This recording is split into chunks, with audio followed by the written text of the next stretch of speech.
Hi, I'm Bill from Beyond Fitness Online, and today is going to be the first of 4 videos about the different vestibular tracts that communicate with your brain. Now, if you know your vestibular system, you've got 5 parts, 3 canals, 2 otolith organs on each side, and they communicate through 4 different pathways to tell your brain how to move against gravity, how to maintain your posture. They do a whole bunch of things, and it really impacts your exercise, and I'm going to explain why, how, and what to do about it. The first one we're going to talk about is called the superior vestibular nucleus.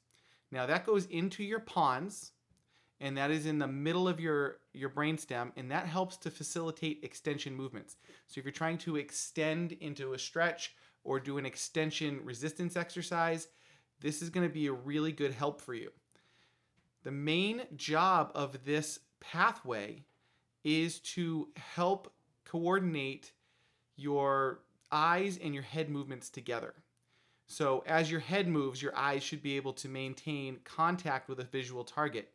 And a lot of people actually have difficulty with that. Now, if that happens, it's easy to get dizzy. It's easy to have all kinds of other problems. Some of the things you might see if this is your problem is you will have blurriness in your visual field when you're looking at something while you're trying to move. You may get dizzy while you're walking. You may have a difficult time balancing as you turn your head into different positions. Primarily, those canals in the vestibular system communicate through this pathway, and that's why you can end up with these issues. So if you want to test this on yourself to see if it is an issue, the first thing you're going to do is just give yourself a visual target, and you're going to start walking towards it. As it's going by you, try and keep your eyes on it without moving your head towards it, and see if it starts to get blurry. If it does, then that might be an indication that you have a problem here with this pathway.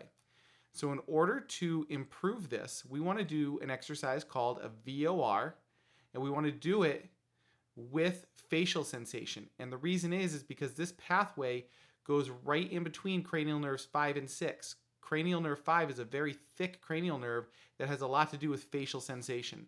So you could do ice, heat, you could put it on your face, in your mouth, and do this while you're doing a VOR exercise. So a VOR exercise would be looking at a visual target. I'm looking right at the camera, and you're going to turn your head, keeping your eyes on that target. Now, if you have this issue only on one side, you'll want to put that sensation on that side of the face and then do your VOR in that direction. Try this out. See if it improves your visual clarity, because then you can retest yourself and see if it's gotten better. Then double down on that test and try either an extension stretch, so either trying to open up the spine or get into a shoulder extension where you bring the arms down and behind you, or even do like an exercise like a row or a pull-up and see if that gets stronger. And if it does, this is a good indication that you're on the right track. I'm Bill. If you have any questions, leave them in the comments below. If you haven't already, please subscribe to my channel. I post new updates every Friday. And until next time, live healthy.